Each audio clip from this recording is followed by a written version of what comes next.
where you are going to create your template, so enter the information that you want to appear regularly. For this example, we are just creating a very simple template, but it can really be as long and as complex as you need. Click File, and in the menu that appears, click Save As. The Save As window will appear, and from the Save As Type drop-down box, select the option Word Template, which has the file extension .docx. Give the file a name, choose a location, and click Save. Now, let's have a look at how to use this template. Click on the Start orb and click Documents, and locate the file we just created. Double-click on it, and the file which we just saved will appear. You can now use this template just as you would any other, and that is how to make a template in Word.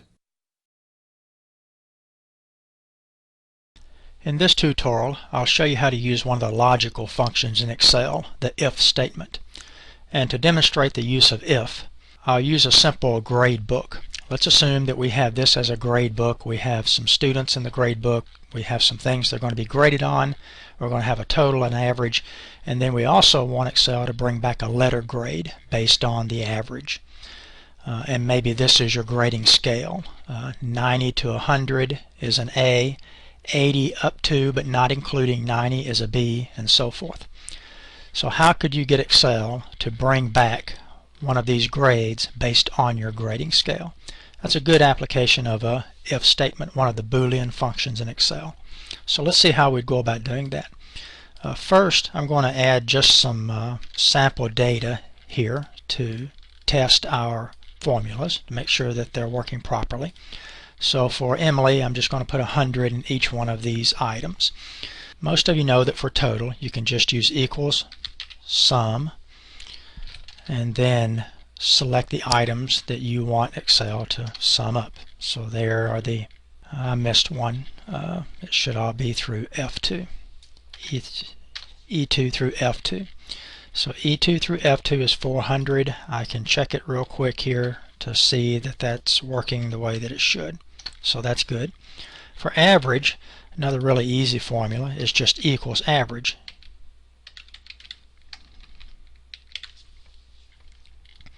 And then select the items you want averaged. So I'll select the same ones and hit enter, and there are my averages.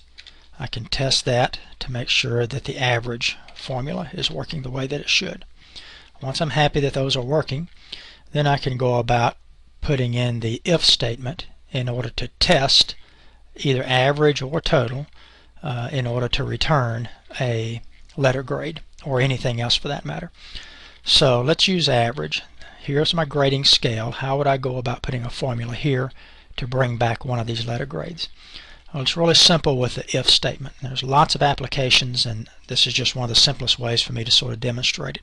So if you start off by going equals if, then if you select on Excel, it will show you the things that start with if, the functions or formulas that start with if. I'm just going to double click on if, and then it shows me how this formula is formatted. So for example, there's a logical test, there's a value if that test is true, and then there's a value if that test is false. So my logical test could be if H2, because my average that I'm testing for is in cell H2, so if H2 is greater than or equal to some value, in this case it would be 90, so that's our logical test. So now it says if this logical test is true, then what value do you want to return in cell I2? Well, the value I want to return is A, and then comma. So if H2 is equal to or greater than 90, an A will be placed here, and then this logical test will stop and nothing else will happen. But what if that happens to be false? That's what it's asking for here. Well, if it's false, then what I want to do is execute another if statement. So I would go if, open bracket, and I'm going to follow the exact same pattern. Logical test, if true, if false. So you see the pattern here. So in this case, I'm going to go if H2 is greater than or equal to 80, comma, then put a B there, comma. If false, then another if statement. So if, open bracket, H2 is greater than or equal to 70, comma, then put a C there. And all I'm doing here is just following along with the values of my grading scale, comma. Well, what if that's false? Well, then I want one more if statement. I'll say if H2 is greater than or equal to 60, comma, then put a D, comma, and then what if this is false? Well, if this is false, I don't need to do any more if statements because I'm at the end of my grading scale.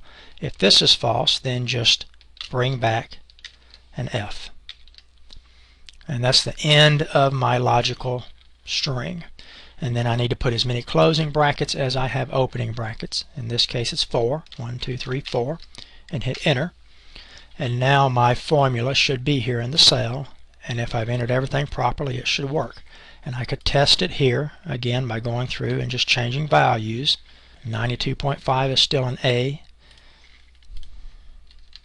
and 84.5 is a B, and so forth. So I could go through here and change all my values to hit all of these sort of cut points to make sure that it's working the way that I expect it to work.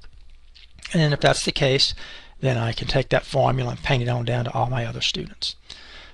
So it's a pretty simple application of one of the Boolean functions in Excel that a lot of people don't even realize exist. But there are loads of these, and they can be very useful in doing all kinds of things in Excel. So hopefully this has given you some ideas at least about how to use the if statement. Hello guys, I'm back with another new tutorial, and today I'm going to show you how to make this infographic slide animation in just PowerPoint. So without wasting your time, let's start creating.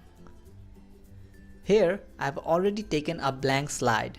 So first pick a top corners rounded rectangle and drag it over here. Now go to format, click on rotate, select flip vertical. Then I'm just resizing it from this side a bit. Now pick an oval shape, holding Ctrl Shift, place it in the exact middle of the previous one. Then select these two, go to format, click on merge shape, select subtract. Now change this color from shape fill and remove the outline from shape outline. After that, click on the small arrow, go to effect, under shadow, change the color to black.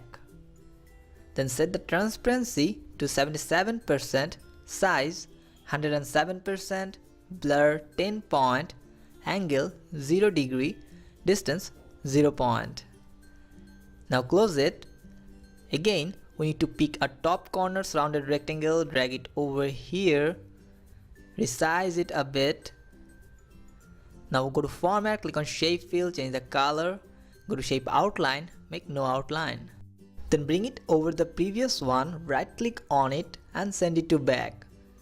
Now we need to pick a text box, drag it over here, add some text, select all the text, change the font, increase the font size, change the color, make it bold and center. After that, holding Ctrl Shift, drag this text box to down and it will be duplicated. Then add a number, increase the font size, resizing this text box, I'm placing it in the exact middle. Now we need to select only these three elements from here and press Ctrl G to group them together. Then right click on it and send it to back.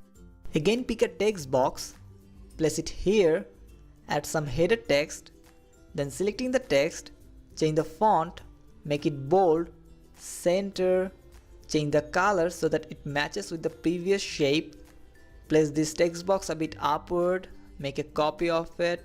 Here in the new text box, add some brief text, decrease the font size, change the color, then select these two text boxes, press Ctrl G to group. Now we need to select all of these and holding Ctrl Shift drag them to right and it will be duplicated.